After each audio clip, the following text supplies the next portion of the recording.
राष्ट्रीय मुक्त विद्यालय शिक्षा संस्थान में आप सभी का स्वागत। हम प्रोफेसर संध्या गेहर, अधिष्ठाता शिक्षा संकाय एवं विभागाध्यक्षा शिक्षा विभाग, इंदिरा गांधी राष्ट्रीय जनजाति विश्वविद्यालय अमरकंटक, मध्य प्रदेश। आज हमारी चर्चा का विषय है सृजनात्मकता में सूचना संप्रेषण तकनीकी। जैसा कि विषय से स्पष्ट होता है कि आज हम लोग बात करेंगे सृजनात्मकता, सूचना संप्रेषण तकनीकी और कैसे सृजनात्मकता और सूचना संप्रेषण तकनीकी का आपस में तालमेल है। सृजनात्मकता, मौलिकता, नवीनता और कुछ नया दिखाने की क्षमता रखना। हम सभी को पता है कि हर व्यक्ति में किसी न किसी प्रकार की मानसिक योग्यता होती है और इस मानसिक योग्यता के आधार पर ही वह समाज में लेखक, कलाकार और वैज्ञानिक, संगीतक आदि के रूप में दिखाई देता है। अर्थात मानव जीवन के प्रत्येक क्षेत्र में सृजनात्मकता की अभिव्यक्ति होती है। आज के जटिल समाज में वैज्ञानिक एवं तकनीकी उपलब्धियों को पाने के लिए सृजनात्मक व्यक्तियों का होना राष्ट्र की प्रमुख आवश्यकता बन गई है।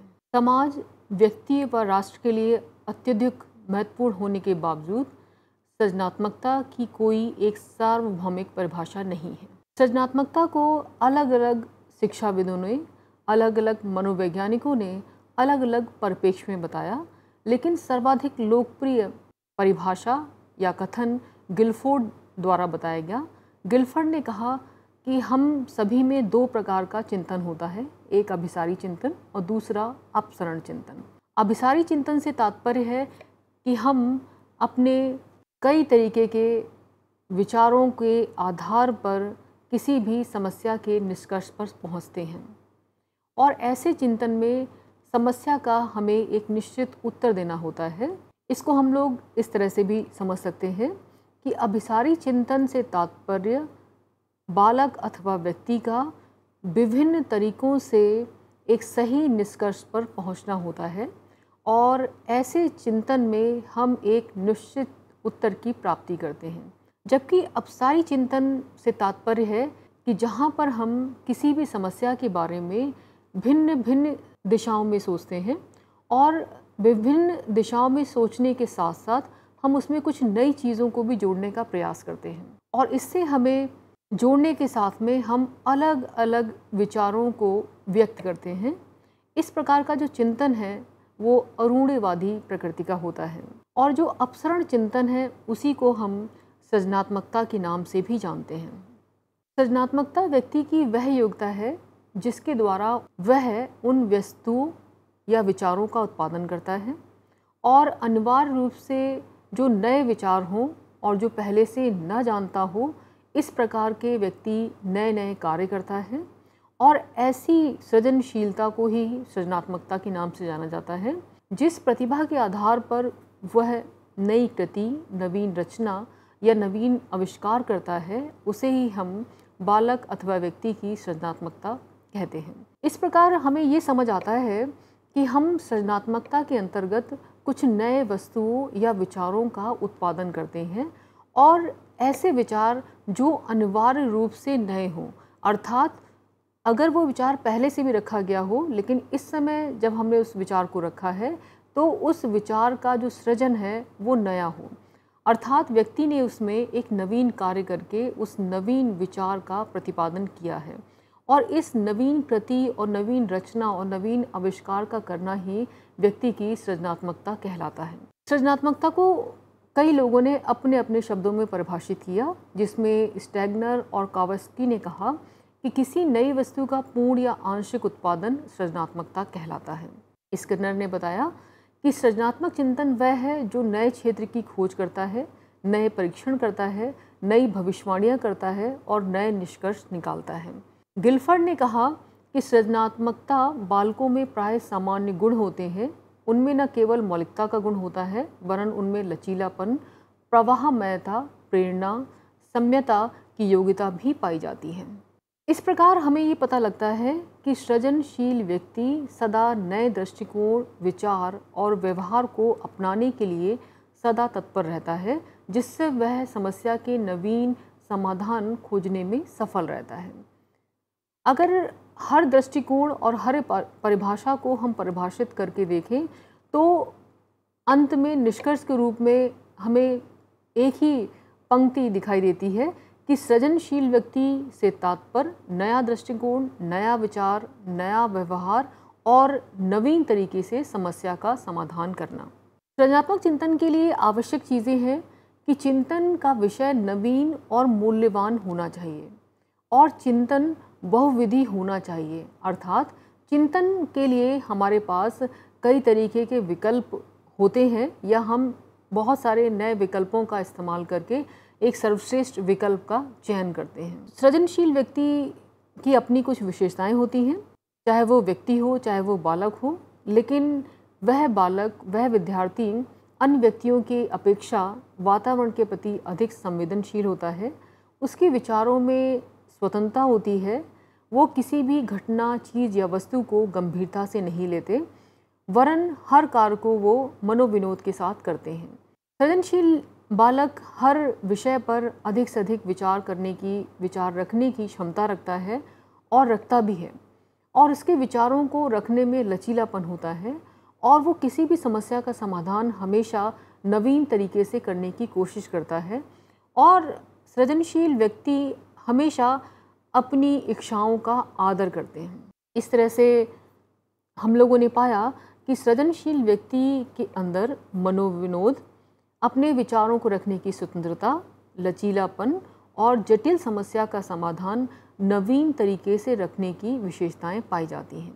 कैसे ये जो सृजनशीलता है वो संबंधित है हमारे सूचना प्रौद्योगिकी से। अगर हम सूचना संप्रेषण तकनीकी की बात करते हैं तो सूचना संप्रेषण में 3 तरीके के घटक मुख्यतः पाए जाते हैं, जिनको हम कंप्यूटर हार्डवेयर प्रौद्योगिकी के नाम से, कंप्यूटर सॉफ्टवेयर प्रौद्योगिकी के नाम से तथा दूरसंचार व नेटवर्क प्रौद्योगिकी के नाम से जानते हैं। तो ये जो 3 घटक हैं सूचना संप्रेषण तकनीकी के, कंप्यूटर हार्डवेयर, कंप्यूटर सॉफ्टवेयर, दूरसंचार व नेटवर्क, इससे तात्पर्य क्या है? अब हम बात करेंगे कंप्यूटर हार्डवेयर प्रौद्योगिकी की। कंप्यूटर हार्डवेयर प्रौद्योगिकी को हम कई उदाहरणों से समझ सकते हैं।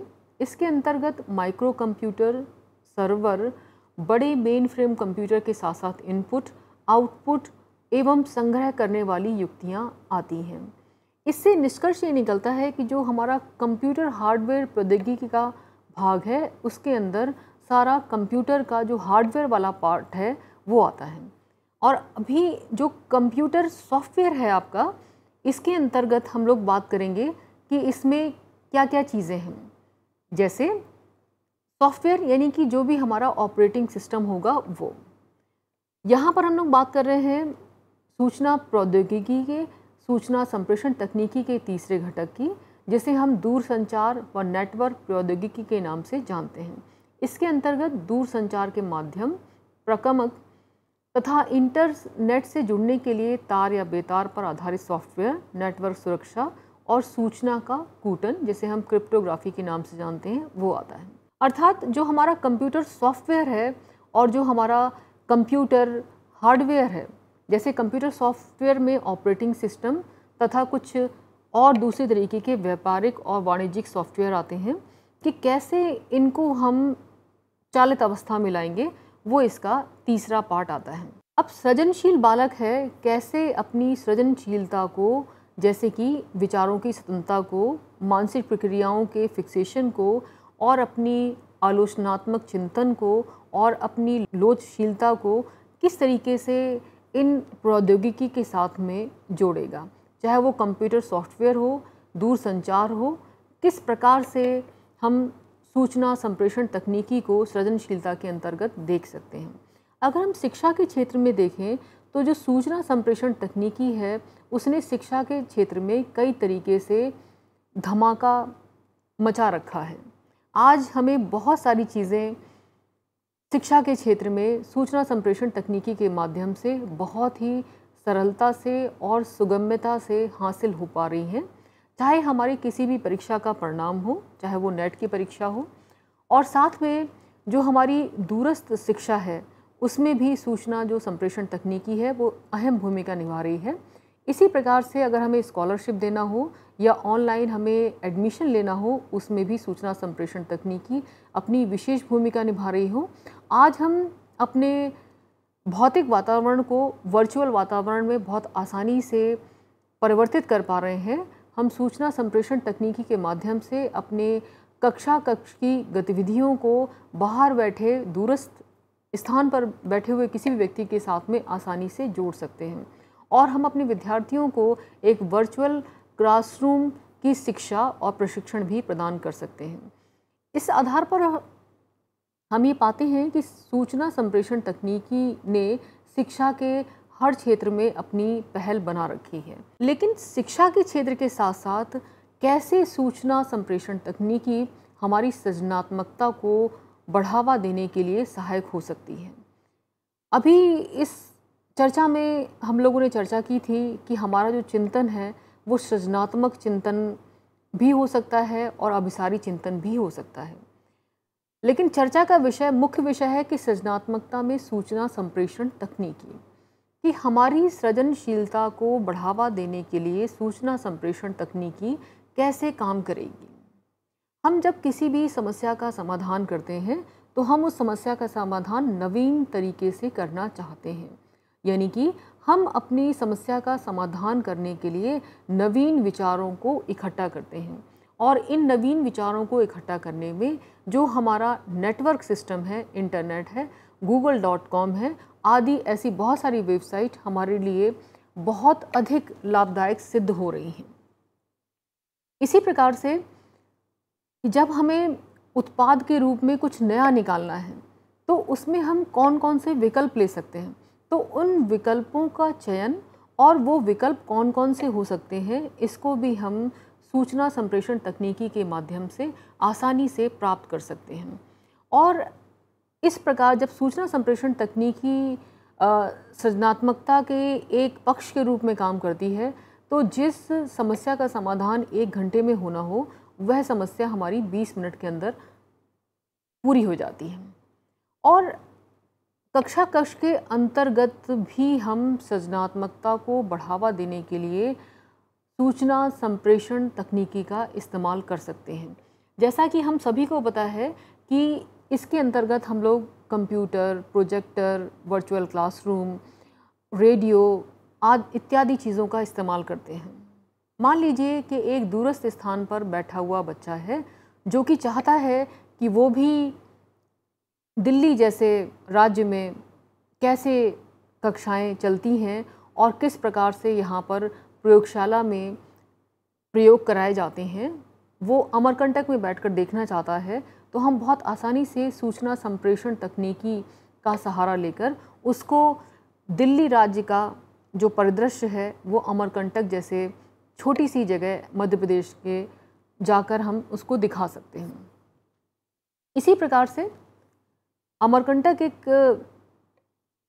आदिवासी इलाका है, लेकिन वहाँ पर कुछ अपनी प्रकृति की अपनी कुछ प्रचुरता है। तो कैसे कोई बालक वहाँ की जो नैसर्गिक सुंदरता है उसको यहाँ तक ला सकता है, तो इसमें भी सूचना संप्रेषण तकनीकी एक विशेष भूमिका निभा सकती है। हम वहाँ के पिक्चर्स को, वहाँ के वीडियोस को अपलोड करके यूट्यूब में यहाँ तक बहुत आसानी से चीज़ों को हम दिखा सकते हैं। इसका तात्पर्य ये है कि सृजनशीलता इस दिशा की तरफ इंगित होती है कि कैसे हम नवीन विचारों के साथ में समस्या का समाधान करते हैं और उत्पाद के रूप में भी हम एक ऐसी उत्पादकता करते हैं जो कि पूर्ण या आंशिक रूप से नई हो। अर्थात सृजनात्मकता में नवाचार का तत्व पूरी तरीके से शामिल है और नवाचारों को आगे तक ले जाने में जो हमारी सूचना संप्रेषण तकनीकी है वो एक विशेष अहम रोल निभाती है। और इस विशेष अहम रोल निभाने में, चाहे वो उसका कंप्यूटर हार्डवेयर का पार्ट हो, कंप्यूटर सॉफ्टवेयर का पार्ट हो या दूर संचार का पार्ट हो, वो तीनों ही भाग उसमें अपनी अपनी भूमिका निभाते हैं। हमारे विचारों को तीव्रता तब मिलती है कि जब हम जो भी मानसिक प्रक्रिया से गुजर रहे होते हैं उससे संबंधित हमें जो विषय वस्तु है वो आसानी से उपलब्ध हो जाए। अगर हम किसी को फ़ोन करते हैं तब हमें शायद थोड़ा सा टाइम लगे, लेकिन अगर हम google.com से उस विषय वस्तु विशेष का कुछ भाग लेना चाहते हैं तो वो हमें बहुत आसानी से उपलब्ध हो जाता है।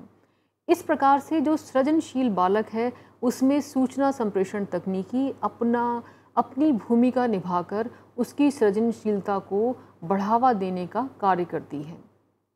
तो आज हम लोगों ने चर्चा की कि सृजनशीलता क्या है, संप्रेषण तकनीकी का निष्कर्ष क्या है और कैसे सूचना संप्रेषण तकनीकी सृजनशीलता में अपनी भूमिका निभाती है। आशा करते हैं कि आप सभी को यह चर्चा लाभकारी सिद्ध हुई होगी। धन्यवाद।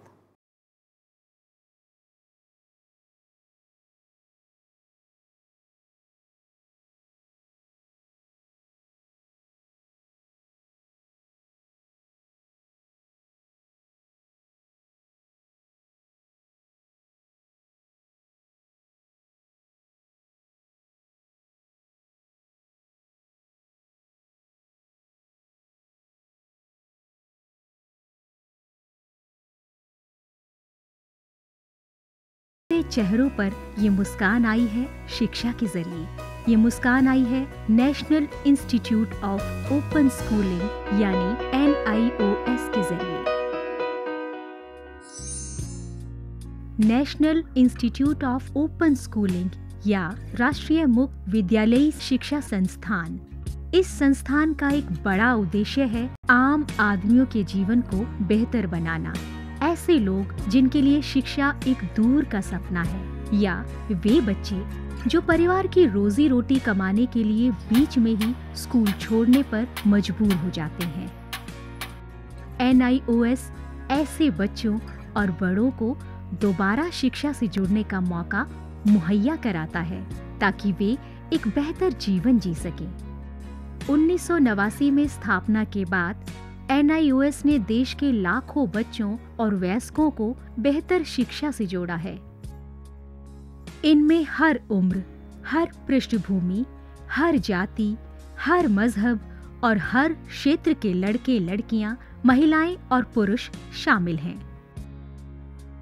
बढ़ई से लेकर पायलट, डॉक्टर, इंजीनियर, बेकर और दर्जी तक NIOS कोशिश कर रहा है सबको शिक्षित और सशक्त बनाने की, चाहे वो असम के दूर दराज इलाके में रहने वाला हो या फिर मुंबई जैसे महानगर का। NIOS ने अपनी मौजूदगी हर जगह दर्ज कराई है। NIOS ने शिक्षा की परंपरागत सोच को ही बदल दिया है। वो पढ़िए जो हम पढ़ाते हैं की जगह NIOS की नई सोच है, हम वो पढ़ाते हैं जो आप पढ़ना चाहते हैं।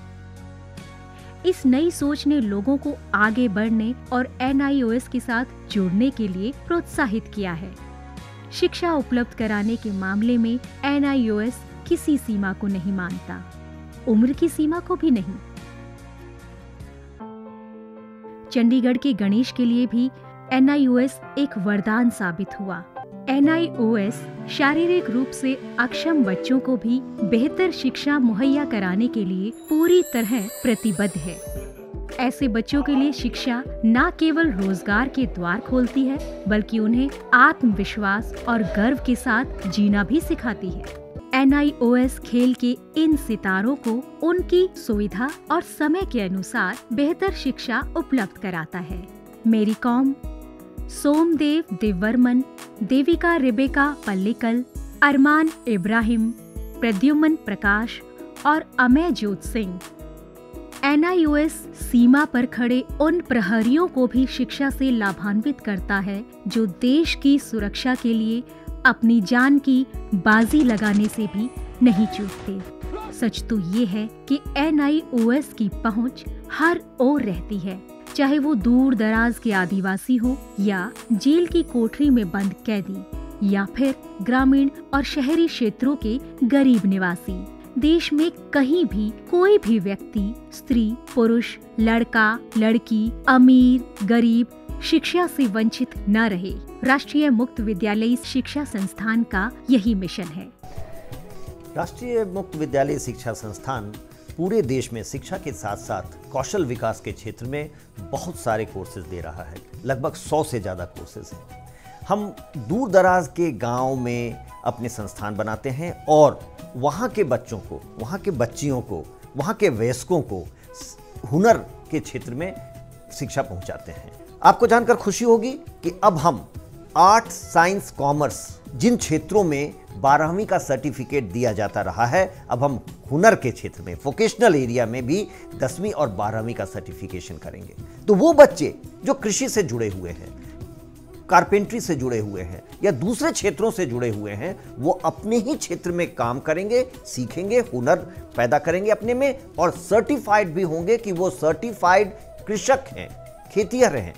तो आज तक जो हमारे देश में ये सोच रही है कि आप 12वीं पास तभी कहे जाएंगे जब भूगोल, अर्थशास्त्र, भौतिकी ये पढ़ेंगे, अब ये समय बदल गया है। ITI में जितने बच्चे पढ़ते हैं, लगभग 18 लाख बच्चे हर साल दाखिला लेते हैं। अब हम उनको सर्टिफिकेशन करेंगे। NIOS अपने छात्रों को माध्यमिक स्तर पर 26 और उच्च माध्यमिक स्तर पर 19 विषयों का विकल्प देता है। पढ़ाई किस माध्यम से करनी है, इसमें भी आपको लचीलापन मिलेगा। माध्यमिक स्तर पर ही 7 भाषाओं के अलग अलग माध्यमों का विकल्प मौजूद है। शैक्षणिक कार्यक्रमों के अलावा 86 वोकेशनल शिक्षा कार्यक्रम भी उपलब्ध हैं, जो छात्रों को कामकाजी दुनिया के लिए तैयार करते हैं। वोकेशनल प्रशिक्षण को अधिक सुदृढ़ बनाने के लिए NIOS ने ITDC, Cisco, Indian medical association जैसे कई सरकारी और गैर सरकारी संस्थानों के साथ भागीदारी स्थापित की है। आज लाखों छात्रों के लिए अपनी पसंद का स्कूल है राष्ट्रीय मुक्त विद्यालयी शिक्षा संस्थान यानी national institute of open schooling. NIOS ने एक लंबा सफर तय किया है, लेकिन मंजिल अभी दूर है। निरंतर विकास और नवीनीकरण के लिए NIOS सदैव प्रतिबद्ध है। शिक्षा का उद्देश्य महज रोजगार जुटाना ही नहीं है, बल्कि स्वयं को सशक्त बनाना भी है। NIOS लाखों छात्रों के लिए यही आत्मसम्मान दिलाने में जुटा है। लाखों लोगों के लिए एक आशा और उम्मीद है। National institute of open schooling. शिक्षा सबके लिए, कहीं भी, कभी भी।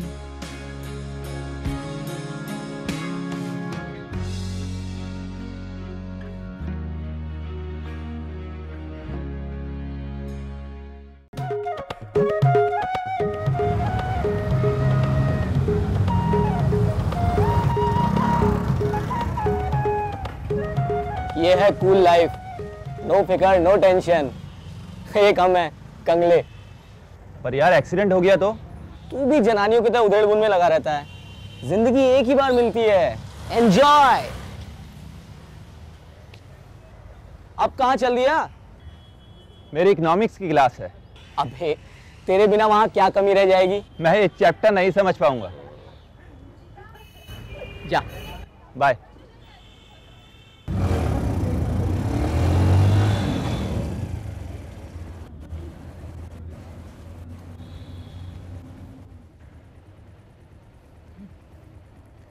और बगला भगत।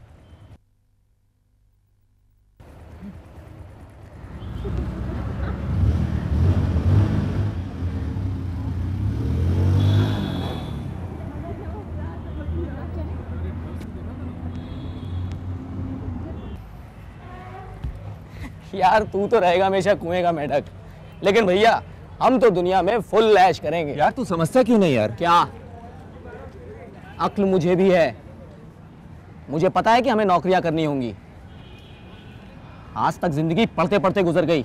2 साल बाद सर पे नौकरी की तलवार टंगी होगी और हम कौन सा लाट कलेक्टर बन जाएंगे।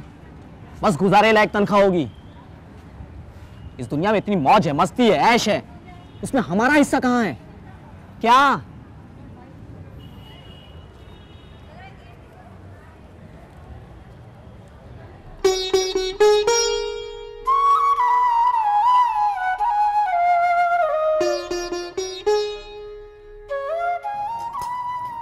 ले बेटा खा।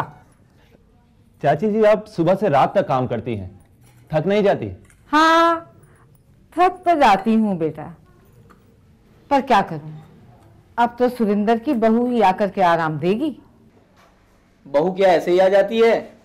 खर्चा करना पड़ता है, बहुओं को कुछ देना भी पड़ता है। अरे मेरी बहू आए तो सही, मैं उसे सोने की चूड़ियां पहनाऊंगी, सोने की। हाँ, अरे मोबाइल क्या देख रहा है? तुझे क्या मालूम, मैंने एक एक पैसा जोड़ जोड़ कर अपनी बहू के लिए सोने की चूड़ियां बनवाई हैं। मनीष बेटा, ये तेरा दोस्त है, इस तरह इसका ध्यान रख। स्कूल तो इसने तेरे साथ पार कर ही लिया है। ले ले साग और ले ले। नहीं नहीं। क्यों? अरे ले भी ले। अबे यार, वहाँ हमारे ग्रुप का क्रेडिट कार्ड चलता है। क्रेडिट को हिंदी में कर्ज कहते हैं। तुझे नहीं पता, मेरा ग्रुप बहुत दिलदार है। 100 के नोट तो वो कुछ समझते ही नहीं। जिस दिन तुझे उन्हें दावत देनी पड़ेगी तब क्या करेगा? वो तुझे फ्री में देकर आदत बिगाड़ रहे हैं। मर्द बच्चा हूं मैं, तो बस जरा मस्ती के लिए, आदत वादत में नहीं डालूंगा। जब चाहे यूं छोड़ दूंगा। तो अभी छोड़ दे।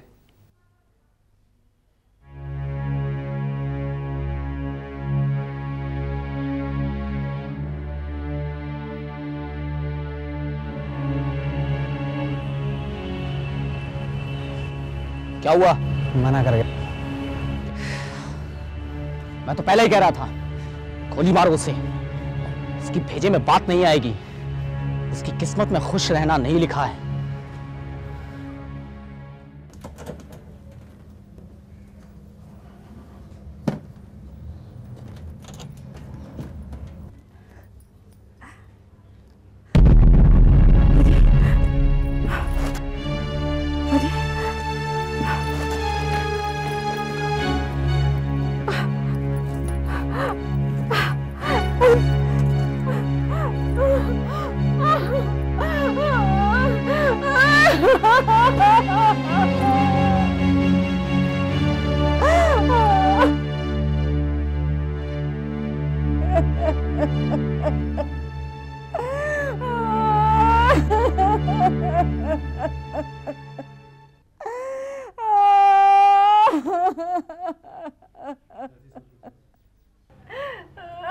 चाची जी, सब्र कीजिए, सब ठीक हो जाएगा। अरे कैसे सब्र करूं बेटे, कितनी मुश्किल से अकेली ने मैंने ये बेटा पाला है, और ये बेटा मुझे ये रंग दिखा रहा है। अरे मैं तो किसी से कह भी नहीं सकती। न जाने कैसे कैसे पैसे जुटा के मैंने इसकी बहू के लिए चूड़ियां बनवाई थी। बहू के लिए बनवाई थी ना, बेटे ने ले ली तो क्या आफत आ गई? अरे नाश पीटे, अरे तू चला जा, एक तो चोरी, ऊपर से सीना चोरी। मुझे अपने घर में बाहरी लोगों का दखल पसंद नहीं। आप जाओ। अरे अरे आओ सत्यानाशी, चुप हो जा। मनीष, मनीष बेटे, तू इसकी बातों का बुरा मत मानना। चाची जी,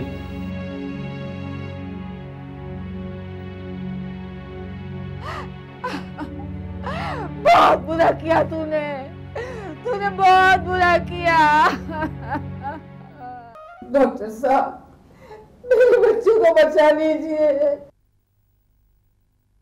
आप थोड़ा सब्र रखिए, चिंता ना करिए, हम अपनी तरफ से पूरी कोशिश करेंगे। सुरेंद्र, हम आपको 15 दिन के लिए इस सेंटर पे रखेंगे। दवाइयों एवं बातचीत द्वारा हम आपका इलाज करेंगे, पर एक बात का ध्यान रखना होगा, दवाइयों से इस आदत से छुटकारा नहीं मिल सकता। इसके लिए आपको अपना आत्मविश्वास बढ़ाना होगा, और अगर इस आदत को छोड़ने की तुम मन में ठान लो तो दुनिया की कोई ताकत आपको रोक नहीं सकती। इस बात को हमेशा ध्यान रखना।